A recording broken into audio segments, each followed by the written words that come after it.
Empezamos.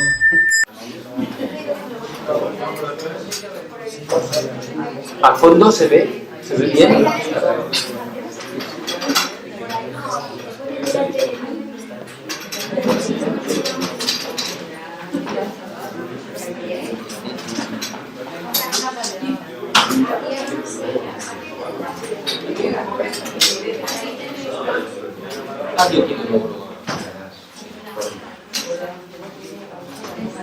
Bueno, como he dicho, va a venir seguramente alguien más y nos interrumpirá, pero vamos a empezar ya la presentación.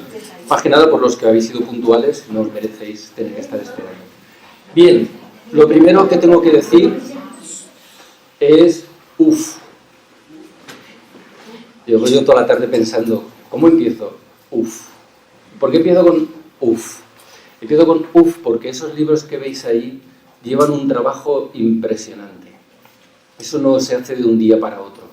Hoy es el día, digamos, de relax, de disfrutar de toda una serie de meses. Y aquí hay gente, Romero, no sé dónde está, José Romero, que sabe el esfuerzo que lleva todo lo que estamos haciendo. Aquí hay mucha gente implicada, aunque yo dé ahora la cara para hablar, gente de diferentes lugares del mundo, de América del Sur, de América del Norte, fundaciones, editoriales. Y hoy es el día, digamos, del premio, por decirlo así, ¿no? O sea, es el día en el que vamos a celebrar, vamos a tomar algo. Como siempre digo, lo más importante es el catering de después. Yo intentaré ser breve. Yo sé de gente, un señor que hay ahí, que viene solo por el catering, que por cierto lo ha hecho su cuñado, que tiene varios premios en Valencia, tiene panaderías, hornos, y tiene varios premios de calidad. O sea que tenemos eso es lo importante, todo lo demás. Pero hoy es pues eso, después de muchos meses de trabajo, de sufrir, de buscar la excelencia en la traducción, en la edición, con la imprenta, etc., es el momento en el que ya está el trabajo hecho y podemos disfrutarlo. Y luego los que compréis el libro lo podéis llevar a casa, o los libros, y ver que ha valido la pena todo este esfuerzo. En nuestro caso, además, porque nos interesa difundir el personaje de Torkon Sareidarian y sobre todo las enseñanzas que este hombre nos transmitió. Y este es un esfuerzo, veréis luego brevemente que hay más gente implicada, pero de entrada es del Grupo de Estudios Teosóficos y Buena Voluntad de Valencia. La iniciativa viene desde este grupo de trabajo. Bien, entonces, lo primero, yo esta breve presentación la he dividido en tres partes. ¿Quién es este señor? ¿Quién es Torkon Sareidarian? Porque no todo el mundo conoce a Torkon Sareidarian. O sea, ¿quién es Torkon Sareidarian? ¿Quién es el equipo de trabajo que se ha unido para traducir sus obras? Y luego, ¿por qué debéis, o sería interesante que comprarais los libros? O sea, venderos por qué son importantes los libros, ¿no?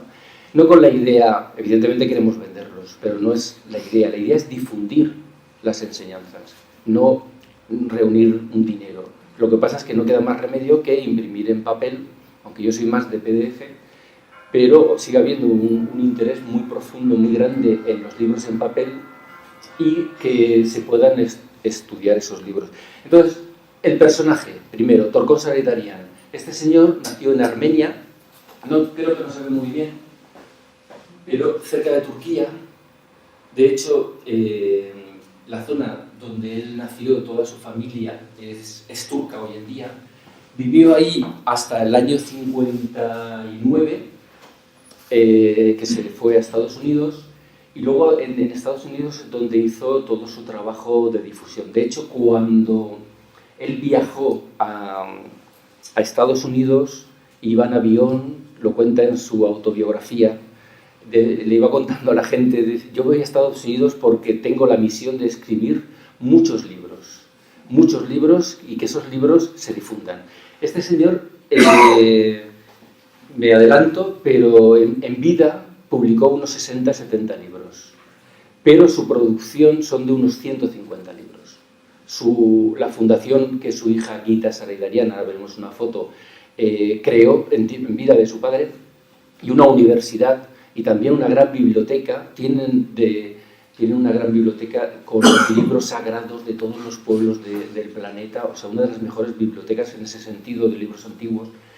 Él fue ya con la idea, su misión era fundar un grupo en Estados Unidos y difundir las enseñanzas que él había aprendido. Ahora veréis cuáles son la base de esas enseñanzas.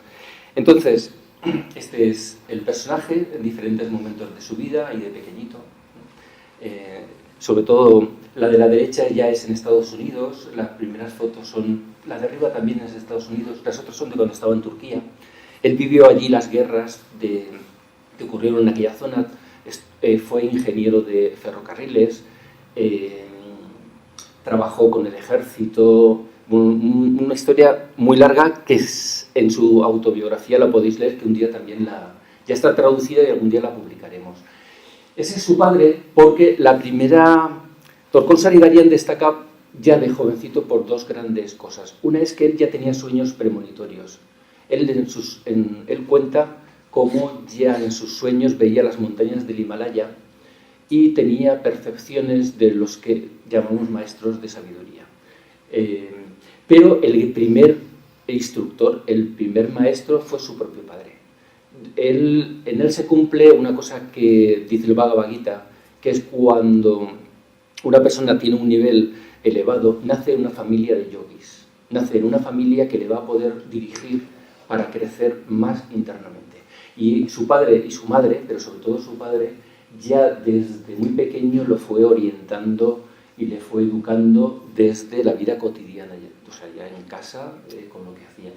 Y no solo eso, sino que aparte de conocer a otros señores como este sabio, el reverendo Bola, que escribió muchísimos comentarios a la Biblia, a la Cábala, y que casi todo eso se ha perdido, por desgracia.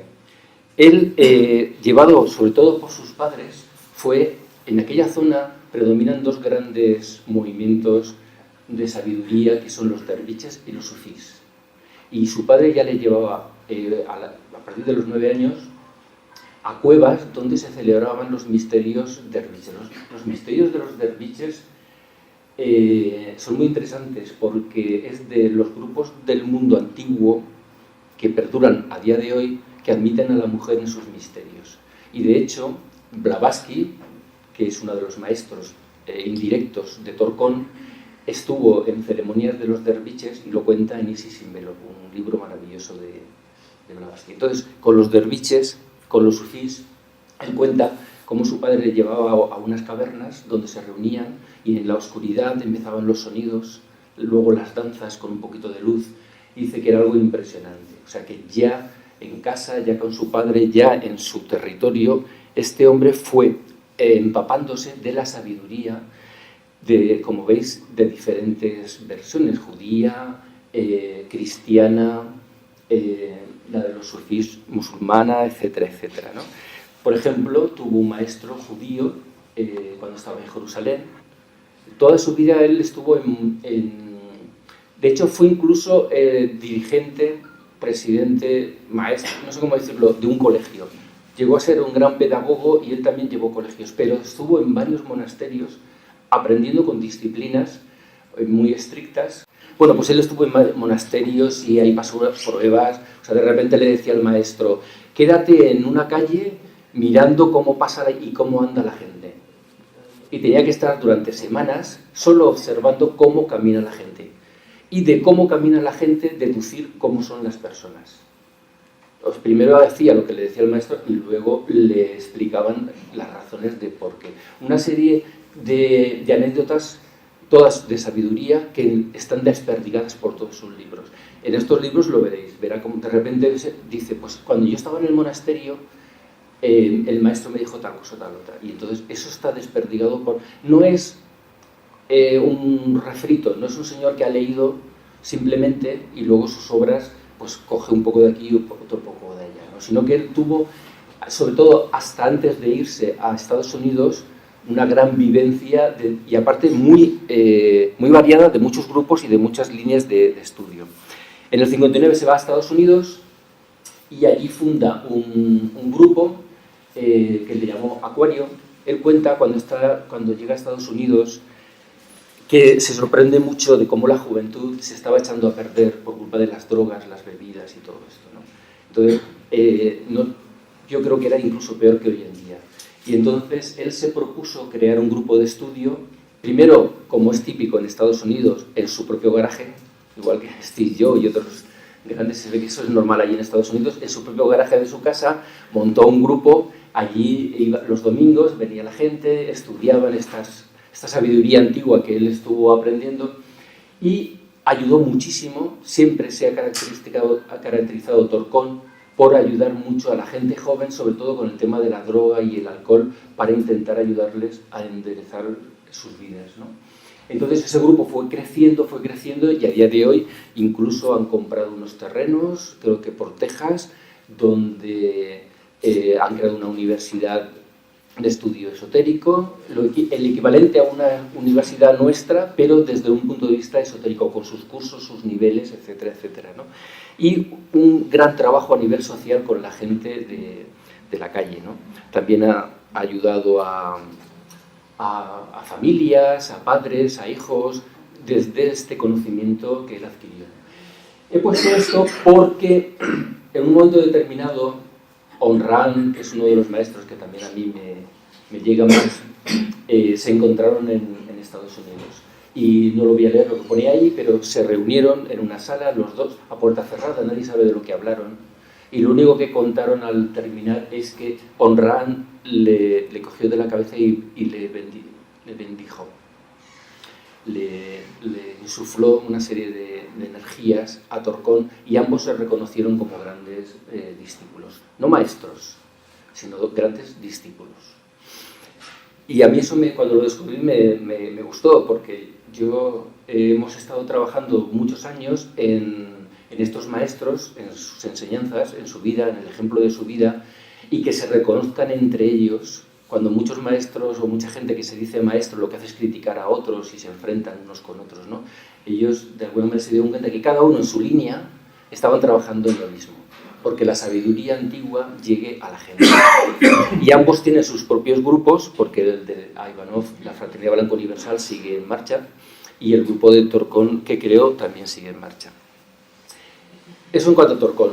No me quiero extender, repito, hay muy poca información en internet, pero sí que hay un libro que es la autobiografía, los que sepáis inglés lo podéis leer, y en su momento lo publicaremos en castellano, que José Romero, ese chico que veis ahí, no solo es el traductor de la autobiografía, sino el libro de la doctrina secreta que tenéis ahí. Fabiana creo que tradujo o arregló un poco un par de capítulos al principio, pero ha sido él el que lo ha traducido del inglés. Y luego otras... Bueno, como esto lo va a ver Margarita luego le he dado un repaso, luego lo hemos maquetado, etcétera, etcétera. Es un trabajo en conjunto. Entonces, este proyecto de difundir las obras de Torcón Saridarian creemos que es muy importante porque son muchas las obras que tiene y son muy buenas las obras que tiene.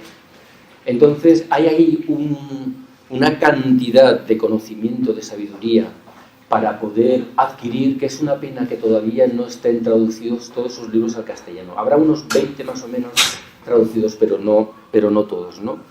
Entonces, lo bueno de sus libros es que la esencia es la sabiduría acumulada de los siglos. Él le llama la enseñanza, es la teosofía, es la sabiduría antigua, es la sabiduría perenne, le podemos dar el nombre que queramos. Es un conocimiento que estos maestros, casi todos en contacto con eso que se denomina la Fraternidad Blanca Universal, de una manera o de otra nos transmiten a los que sabemos menos, ¿no?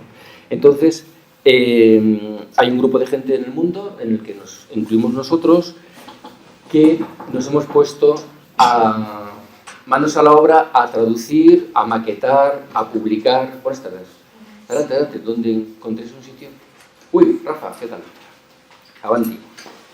Entonces, sobre todo es un esfuerzo de la Fundación Torcón, no lo estamos haciendo por nuestra cuenta, tenemos el beneplácito y el apoyo de la Fundación Torcón, que hoy en día dirige Gita Saridarian, ahora veréis una foto, el Spanish, bueno, el equipo de traducción al castellano, en el que está José, Fabiana, Margarita, gente de Miami, etc.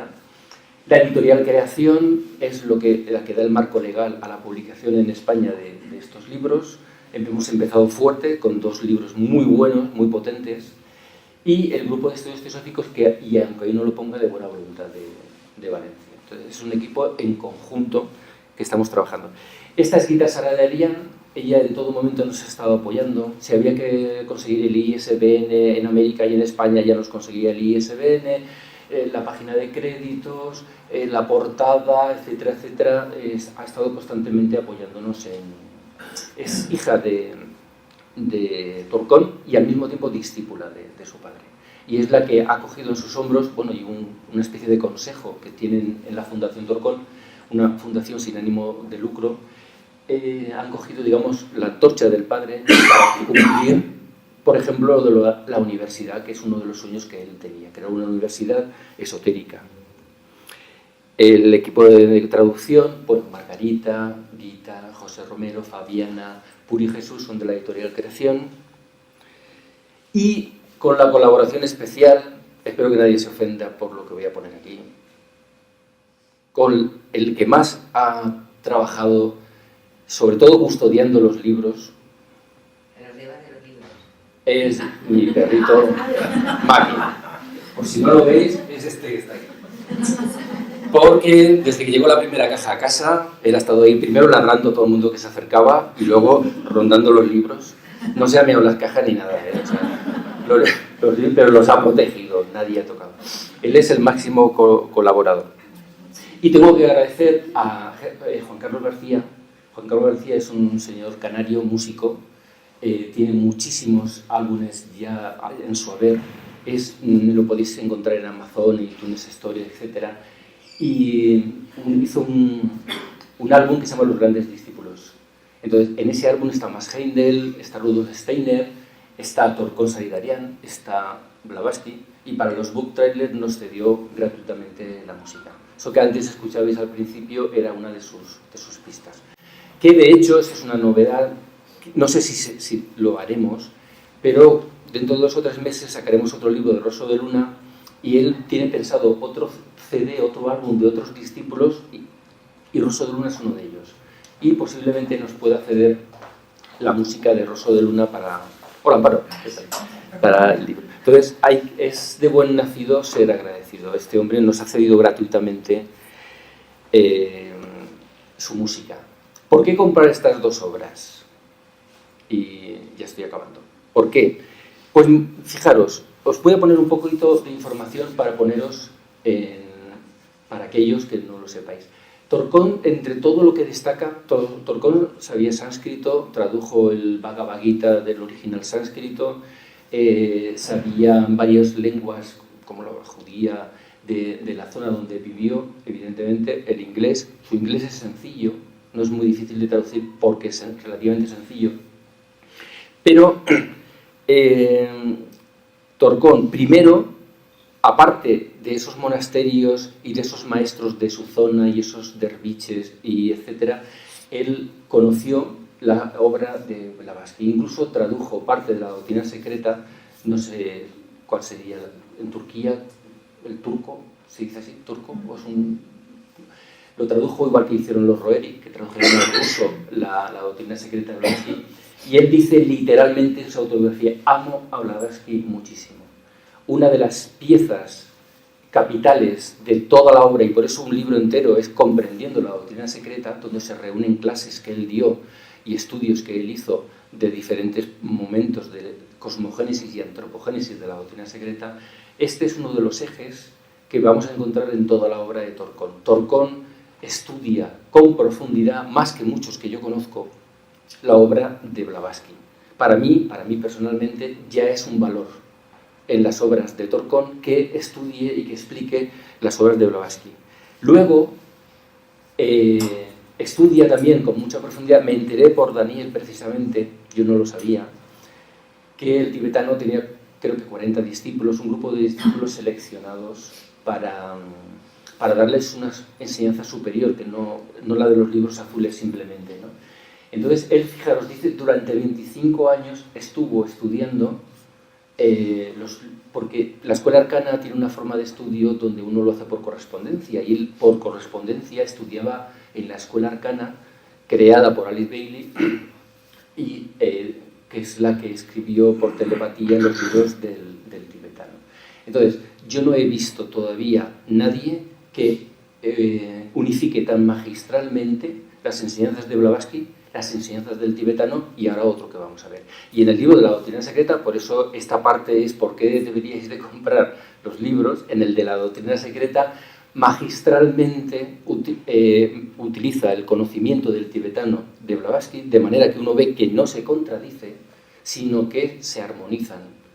Son como piezas de un rompecabezas donde una cosa que dice Blavatsky la complementa el tibetano y viceversa. Y entonces él, por ejemplo, estudia uno de los momentos más importantes de la historia de la humanidad, cuando los señores de la niebla de fuego, los Manasaputras, llegaron a la Tierra, señores de Venus, etc., tienen diferentes nombres, y yo no he visto a nadie explicar mejor lo que dice la doctrina secreta en los libros del Cian, las estancias del Cian, con las explicaciones del tibetano. Vale la pena.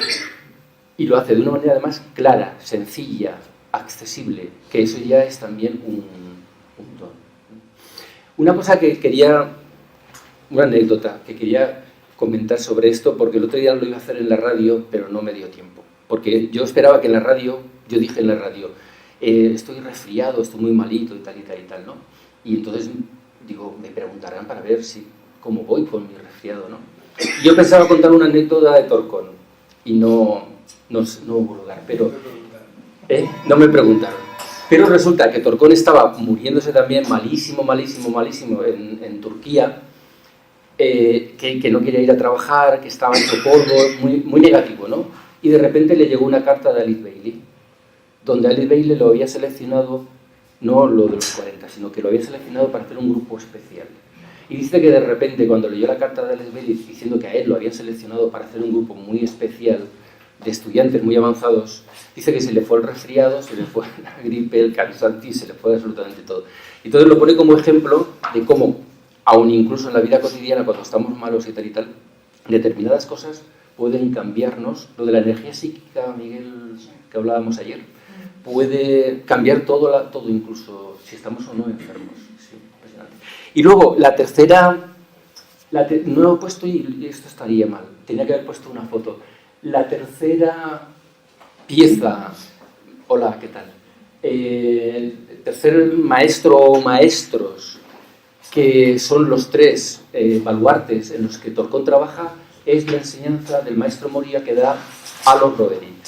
No sé si de aquí conocéis el tema, pero tanto Nicolás como Elena Roeric, uno más escribiendo, el otro más pintando, recibieron instrucción directa del maestro Moria, escribieron una serie de libros que en todo el conjunto se les llama del Agni Yoga, aunque hay diferentes libros, hermandad, jerarquía, supermundano o algo por el estilo. Y eso es la otra pieza de sabiduría en sus libros, aparte de sus vivencias. Entonces, Torcón sintetiza perfectamente, unifica perfectamente. De hecho, cuando él va a Estados Unidos y pasa por Nueva York y descubre allí el Agni Yoga de los Roeric, dice lo que pone la frase, que no ve que es la sabiduría más excelsa que hasta ese momento había encontrado. Claro, esto, si uno es muy seguidor de Blavatsky, a lo mejor le puede molestar que diga esto o si es muy seguidor del tibetano, pero él, que había estudiado Blavatsky, que había estudiado en la escuela arcana, descubre el Agni Yoga y dice eso, pues yo creo que es interesante tenerlo como punto de vista. Entonces, yo lo que he visto en sus libros es que constantemente cita a Moria, él le llama al maestro, cita al tibetano, cita a Blavatsky, además de los clásicos de la antigüedad de todo el planeta, ¿no? Entonces, eso le da mucha fuerza, además lo hace muy pedagógico, muy fácil de entender y crea muchas líneas de investigación para aquellos que quieran estudiar con más profundidad, ¿no? Y fijaros, he puesto una frase porque está como dejada caer creo que incluso al final de la autobiografía, no me acuerdo muy bien, si es más, donde le pregunta si él conoció al maestro Moria. Porque nosotros dimos un ciclo de la biografía de estos maestros, de Blavatsky, de Torkon, de Krishnamurti, etc. Y todos, absolutamente todos, coinciden en que han tenido más o menos directamente un contacto con el maestro Moria y el maestro Kuthumi, que para los que no lo sepáis son miembros de la Fraternidad Blanca Universal, que son miembros de Shambhala. Entonces, ¿eso qué es lo que está significando? Aparte de que él no lo dice ahí, dice que no le dio ninguna orden directa de haz esto o haz lo otro, pero tampoco el maestro Kuthumi también se le presentó a Alice Bailey cuando era jovencita y estaba en la India. Y no le dio ninguna instrucción, solo le dijo, más adelante, cuando kármicamente venzas una serie de cosas que tienes que cumplir, tú y yo vamos a trabajar juntos. Y Alice Bailey, cuando después de estar en la India se fue a Estados Unidos, a California, se metió en la Sociedad Teosófica, etc., descubrió en una sala de una logia teosófica la foto de ese señor que se le había presentado en la India cuando era más jovencita. Pero ya habían pasado 20 o 30 años, ¿no? Entonces, sí que dice, él reconoce que ha tenido un contacto con el maestro Moria, pero que él escogí estas enseñanzas y él habló conmigo por algunos minutos. Eso es todo. A partir de ahí el trabajo es individual de Torkon. En una de las enseñanzas de la Fraternidad Blanca, una de las enseñanzas de todos estos maestros es que no hay que esperar a que te den órdenes. No hay que esperar a que venga un maestro y se te presente y te diga tienes que hacer esto, esto y lo otro. Uno tiene que intentar hacer el bien todo lo que pueda y luego Dios dirá, Dios, los maestros o quien sea. Entonces, para mí, esas son 3 razones por las que vale la pena leer no solamente estos libros, sino todos los libros de Torkon. Y en el caso que tenéis, de la doctrina ya os he hablado, son lecciones de clase, son seminarios que él dio, todo eso se ha ido recogiendo por la Fundación Torkon y se ha hecho un libro de más de 520 páginas, muy ameno, porque va saltando, digamos, también un poco como Blavatsky de temas en cada capítulo y aclara muchísimo para los que les guste la doctrina secreta de Blavatsky o la estudien, ayuda mucho a entenderla mejor. Y Combatiendo Fuerzas Oscuras es un libro buenísimo, es un libro buenísimo. Ya sé que decir buenísimo no es decir nada, pero Combatiendo Fuerzas Oscuras es un libro que trata de algo que a veces no queremos verlo. Es como, no sé, si os movéis en el mundillo de grupos esotéricos y tal, dice, no hables de la fraternidad negra. De la fraternidad negra no hay que hablar, porque estás ahí como llamándolos, o como en las películas de Harry Potter. No nombres el... ¿Cómo se llamaba el malo? Bueno, no nombres Mordor porque sí, lo atraes, ¿no? Entonces, ¿qué ocurre? Es como también eso del demonio. Dice, la mejor defensa del demonio es que la gente no cree que existe, ¿no? Bueno, pues sí que hay fuerzas oscuras. O sea, sí que hay un mal. De hecho, y esto viene de las enseñanzas del maestro Moria, los Roeri, hay algo que se llama también, lo dice el tibetano, el mal cósmico. Hay un mal, hay unas energías negativas en el cosmos que afectan al planeta Tierra. Y de hecho, parte del trabajo de la Fraternidad Blanca es proteger a todo el planeta, no solo los seres humanos, también animales, etcétera, etcétera, de unas energías negativas que hay en el cosmos. En el cosmos hay estrellas que nacen, que mueren, que se destruyen, hay energías que están por ahí moviéndose, que afectan a los sistemas solares, a los planetas, etcétera, ¿no? Pero además de ese mal cósmico, hay un mal inherente en el planeta y hay grupos que buscan el mal y hay diferentes formas en las que nos están influyendo en nuestra vida cotidiana. Y lo hacen a través de los políticos, y lo hacen a través de las leyes, y lo hacen a través de la televisión, lo hacen a través de las modas, lo hacen a través de una serie de elementos que nos van esclavizando y que a veces no le damos importancia, y el no darles importancia nos están afectando más porque no los detectamos. Entonces el libro este es buenísimo. De hecho, fijaros, una guía para la autodefensa psíquica permite detectar esos elementos negativos que hay en nosotros y en la sociedad, y da muchos ejemplos, da muchas herramientas para luchar. De hecho, hay incluso un capítulo que se llama algo así como el guerrero de la luz, que es un concepto que viene de los Roeri, del maestro Moria, del Agni Yoga. El guerrero de la luz no es alguien que va... Que a mí me gustaría ir con una katana por la calle, una espada chula, pero no se trata de ir matando a nadie, ¿no? Sino es una actitud de vida en el sentido de lucha contra el mal, en plan a veces como Don Quijote, impepinablemente a veces como Don Quijote, donde uno debería de poder por lo menos detectar qué fuerzas son las que nos están influyendo negativamente e intentar vencerlas.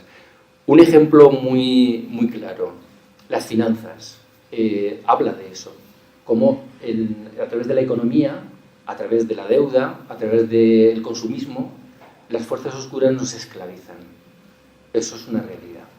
Entonces, él da consejos para que no te cojan por ahí, por decirlo así, ¿no? Y luego muchas más. Entonces, no me extiendo más. Considero que es también un libro bastante potente, tiene también cerca de 500 páginas, no tiene desperdicio ni una coma, está muy bien traducido, creo que hemos hecho una edición digna y hay ahí conocimiento para poner en práctica, para vivir, para pensar, para muchísimas semanas y meses. Y creo que es que hayamos conseguido publicar estos libros y que queremos seguir publicando otros libros de Torcón con el apoyo vuestro, es algo de mérito, algo importante, y con que algunas de las ideas que hay en uno de esos libros os ayude en vuestra vida cotidiana para poder encauzar o vencer cualquier cosa, yo creo que ya vale la pena nuestro trabajo. Lo que hay ahí es lo que se llama la sabiduría perenne, la teosofía, la enseñanza le llama Torcón, y destilada por un señor que considero que por sus experiencias propias, sus vivencias en monasterios, con maestros, con su multidisciplinaridad de diferentes religiones, de diferentes líneas de estudio y sobre todo los tres pilares, espero haberlo explicado bien, de Blavatsky, la teosofía de Blavatsky, el tibetano, la escuela arcana y los Roeri con el Agni Yoga, ahí tenemos un campo de estudio maravilloso. Y aparte muy bien explicado. No sé si es porque él tuvo que aprender inglés cuando se fue a Estados Unidos, su inglés es bastante fácil de entender. Y luego él es muy pedagógico. Él es muy de decir, pues si quieres vencer determinado problema mental que te está acosando en los sueños, pues medita 10 minutos al día en esto, esto y esto, visualiza un color azul, pum, te da una serie de pautas muy prácticas para poder afrontar montones de cosas distintas. No es abstracto. Torcón es muy práctico y se puede llevar a la vida cotidiana casi todo lo que enseña. Bueno, pues ese es el trabajo que hemos hecho y, como bien he dicho al principio, esto estaba de más, todo esto sobraba, pero como luego lo voy a poner en internet, pues para la gente que no puede venir, ¿no? Pero los que estamos aquí, que tenemos la suerte de estar aquí, pues ahora nos levantamos y nos vamos a beber y a comer. Y bueno, muchísimas gracias por estar aquí. Si alguien tiene alguna pregunta y me la quiere hacer, aprovechamos. Pero muy rápida. No, porque yo siempre luego al final no me como nada. O sea, empieza la gente a levantarse y a comer, y empiezo a montar y cuando me doy cuenta no han dejado ni un trozo de pizza. Así que, Natacha, tú guárdame 2 o 3 trozos. Tienes que atender aquí al público y acabamos. Vale.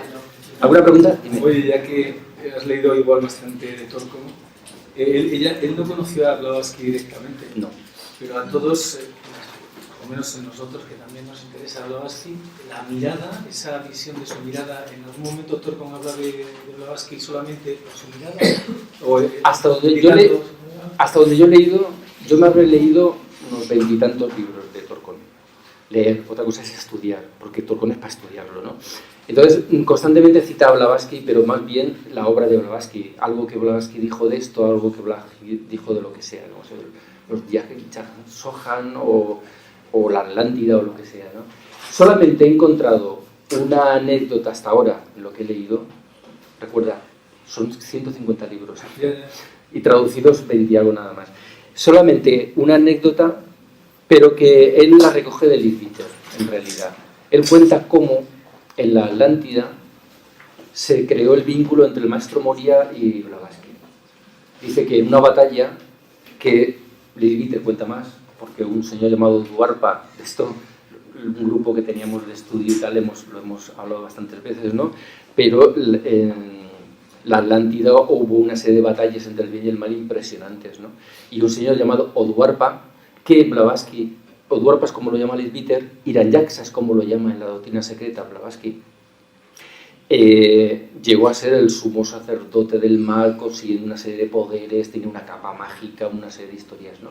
Y en una de esas batallas donde los atlantes utilizaban técnicas que luego perduraron en el vudú y perduraron en los pueblos del norte de Europa, vikingos y tal, ¿no? Con calderos donde incluso resucitaban a los muertos y los utilizaban luego en las batallas. Bueno, ya me estoy, como siempre, extendiendo.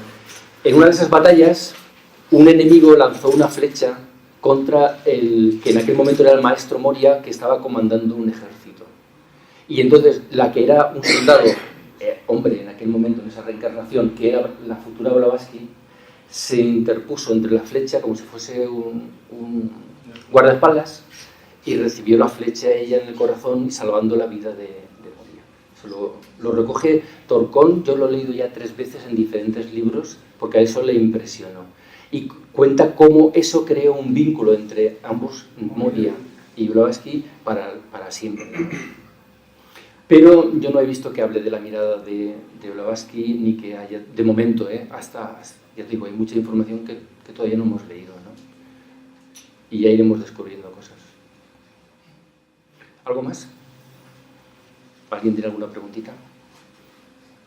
¿No? Pues vale. Gracias por estar aquí. Os agradezco que compréis algún librillo y disfrutar del catering.